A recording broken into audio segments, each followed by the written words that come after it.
On va détailler un petit peu les étapes par lesquelles en fait tu vas passer. Donc la première étape déjà c'est de prendre rendez-vous. Et ce rendez-vous, donc c'est un rendez-vous téléphonique. Donc tout est offert, hein, tout est gratuit. Donc c'est un rendez-vous de découverte. Donc pour connaître un petit peu ton activité, savoir un petit peu en fait si tu travailles, si tu as un petit peu d'apport pour pouvoir payer donc les différents frais, savoir ce que tu veux aussi exactement acheter, et donc vraiment une petite, comme ils disent, une audite sur ta situation personnelle et professionnelle. Donc ça c'est la première étape, c'est par téléphone, c'est rapide, c'est vite fait, c'est pour voilà, de la découverte. Après, par la suite, si tu es en Île-de-France ou pas très loin, on va dire, dans les environs, en fait, on prend un rendez-vous, donc là, beaucoup plus physique, donc pour en fait bien calculer en fait ta capacité, donc voir tes trois dernières fiches de paye, les deux derniers avis d'imposition, donc pour que après je puisse déclencher en fait mes différents partenaires financiers et pour calculer ta capacité d'emprunt, si on peut avoir le prêt à taux zéro parce que c'est un appartement, c'est très bien. Si on peut avoir les frais de notaire réduits parce que c'est une maison, c'est très bien. Mais il faut qu'on soit sûr en fait de ta capacité d'emprunt pour pas en fait te faire rêver, te proposer des choses qui sont pas du tout adaptées en fait à ta situation. Donc ça c'est le deuxième rendez-vous. Donc c'est physique quand c'est possible. Sinon en fait c'est par visio si vraiment vous pouvez pas. Et donc voilà, ça c'est le deuxième. Puis après, par la suite, en fait, on fait une pré-réservation d'un bien que vous aurez choisi par rapport à votre capacité d'emprunt. Ça, en fait, c'est par rapport à tous mes promoteurs, en fait, les personnes que je connais au niveau des promoteurs. Donc, que ça soit projet DIM, que ça soit quoi que ce soit, en fait, il faut que ça soit en fait un projet qui soit bien adapté à ta capacité. Donc ça, je fais appel donc à mes différents promoteurs pour qu'on puisse voir qu'est-ce qu'on peut donc réserver comme bien. Et après, par la suite, une fois qu'on réserve, on monte vraiment là le dossier bancaire avec le contrat de réservation et donc la capacité d'emprunt qui a bien été calculée en amont pour qu'on puisse voir les différentes banques qui vont accepter le dossier. Donc chaque banque est différente, chaque dossier est différent. Donc parfois c'est pas la première banque qu'on va voir qui va accepter le dossier. Ça peut ne pas être votre banque directement. Ça c'est la plupart du temps c'est pratiquement allez 70% du temps c'est pas votre banque qui vous finance parce que voilà, vous n'êtes pas un profil adapté, même si ça fait des années que vous êtes chez eux, mais c'est pas adapté, tout simplement. Donc une fois qu'on fait la pré-réservation, on monte le dossier bancaire. Donc après en fait on trouve une banque.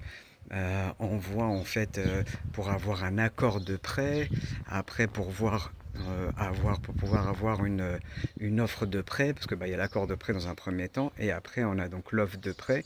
Donc moi je vais avec vous aussi au niveau de la banque, donc que ce soit les rendez-vous bancaires, donc je peux aller avec vous pour l'accord de prêt, pour l'offre de prêt. Après si il n'y a pas grand chose, certaines personnes me disent non il n'y a pas besoin de venir, mais par contre le jour de la signature notaire, là en fait je suis là. Donc je suis là pour venir avec vous, pour être présent en fait, parce que là c'est vraiment pratiquement une des finalisations. Quand on passe chez le notaire, c'est que en fait il y a eu un accord de banque, il y a eu une offre de fait, et donc on peut acheter le bien. Et là en fait on passe chez le notaire pour qu'il vous fasse signer l'acte notarié.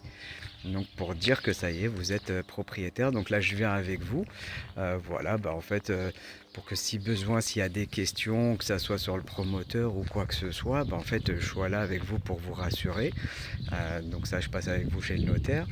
Et puis aussi après, il reste encore quelques étapes par la suite. Donc une fois que vous devenez propriétaire, c'est très bien. Donc comme on a dit, vous payez pas en fait votre crédit et en même temps votre comment dire, votre loyer. Donc là, en fait, c'est deux choses vraiment que vous ne ferez pas du tout. Vous n'allez pas payer une mensualité de loyer et une mensualité en fait de crédit. Donc vous commencez à payer que en fait les assurances, et certaines banques en fait vont vous faire payer quelques petits intérêts sur les déblocages de fonds. Donc, mais bon, pas toutes. Et puis bah, par la suite, il y a en fait la visite de cloison. Donc la visite de cloison, c'est que si vous avez fait en fait appel à un cuisiniste ou quoi, bah, la visite de cloison c'est bien parce que ça vous permet de mesurer en fait la distance entre chaque mur, entre chaque élément. Si vous avez fait en fait une cuisine sur mesure.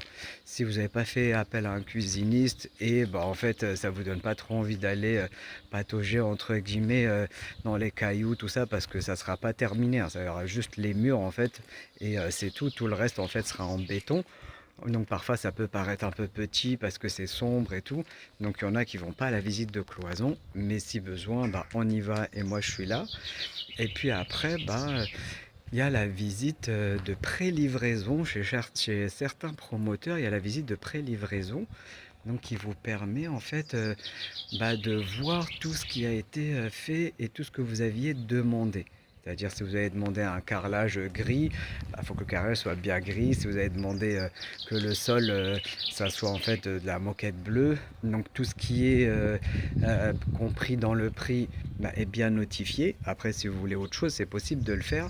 Mais bien sûr, il y a plein de choses qui sont offertes en plus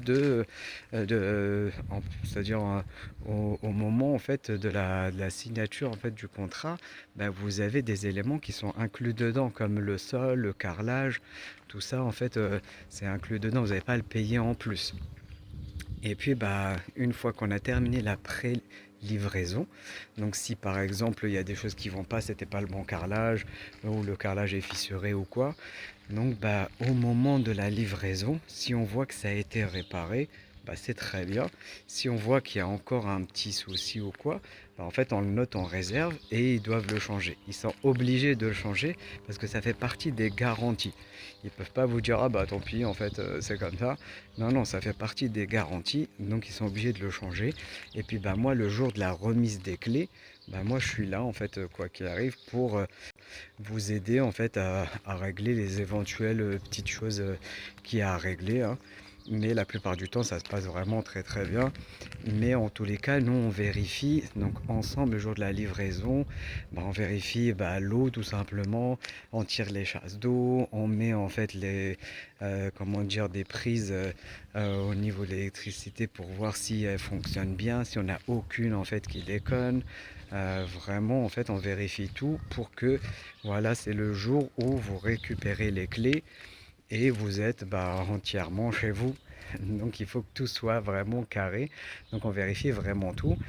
Et après, bah, c'est à ce moment-là où on vous donne donc les clés, le bip, le code d'entrée, tout ce qui va avec.